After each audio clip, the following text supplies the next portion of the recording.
بسم الله الرحمن الرحيم سلام الله عليكم ورحمة الله تعالى وبركاته وعند وضياش قدرنت يقيمها إنك مضن يا الله بكحرن channel كان يوتيوب كإسماعيل عقيلة كسو دبادة برنامجك برنامجك قصو ينكا أنك قهد ليني الله با maanta si qiso xiiso badan ayaan idin sidaa insha Allah taala ka hor intaan barnaamijka guud galeen fadlan subscribe saar channelka si ay dhiirigelinayna u noqoto sidoo kale like saar barnaamijyadeena haddii aad ka sheegan baleelka furo si aad u noqoto qofka koowaad ee hela siina share garay si dad kale ama asxaab kale ugu faa'iideystaan barnaamijyadeena haddii fariimo ama waxyaabo aad xidhanaynaysaan waxaan idin ka codsanayaa in qaybta hoose ee fariimaha ama commentiska in aad igu reebtaan qisadu se maanta aan idin wada waxay noqonaysaa qisadii waxaa jiray zamankii Nabi Suleymaan nabadgeliyo naxariisi korkiis ha ahaatee hudhud la oran jiray Yacfuur waxaana eebe u hibeeyay inuu sahmiyo biyaha sida ay shimbiraha kale ee ficiisa ahba ugu wanaagsan yihiin sahminta Nabi Suleymaan waxa uu hudhudkan u adeegsan jiray inuu biyaha u sahmiyo xilliga safar loo baxayo maalin maalmaha kamid ah ayaa Nabi Suleymaan soo ururiyay ciidankiisii oo ka koobnaa jinni insi iyo shimbiro balse waxa uu waayay hudhudkii oo ka maqnaa goobtii loogu talagalay dabadeedna Nabi Suleymaan waxa uu ku dhaartay inuu gooroci doono ama uu cadaabi doono haddii uusan war sugan uu keenin meesha uu ku habsaamay muddo yar gudaheeda ayaa hudhudkii yimid isagoo ka cudur daaranaya dib u dhiciisa waxaana uu yiri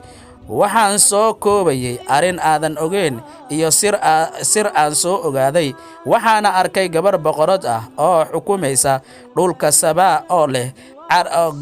Saba oo leh carshi weyn iyo ciidamo u adeega oo ka amar qaata balse waa gaalo ilaahay qeyrkii caabuda iyagoo u sujuuda cadceeda ama qoraxda shaydaankuna u qurxiyay camalkooda markuu maqlay Nabi Suleymaan ayuu ku yiri waan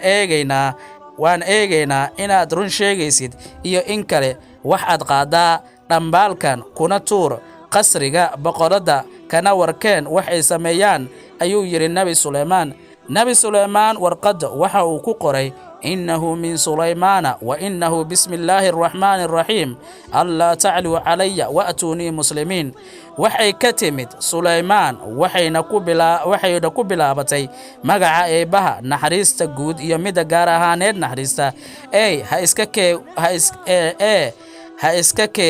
weyneenina ina imaada idinkoo muslimiin ah hudhudkii waa uu qaaday fariintii kuna tuuray qasrigii boqorada kadibna waa uu sugay si uu u dhageysto waxa ay sameeyaan boqoradii waxa ay tiri kitaab wanaagsan ayaa la igu soo tuuray kana socda Suleymaan kadibna warkii ayay ugu warantay ciidankeeda wayna la tashatay ugu dambeynna waxay isku raaceen in hadiyad u diraan Suleymaan hudhudkii warkii ayuu maqlay waana uu duulay oo uu u waramay Nabi Suleymaan in hadiyad ay u keenayaan Nabi Suleymaan waxa uu diyaariyay ciidankiisa jinka insiga iyo shimbiraha ka koobnaa isagoo sugaya waxa ay keenaan markay soo gaareen golihii uu Nabi Suleymaan fadhiisan jiray ayay u soo bandhigeen hadiyada boqorada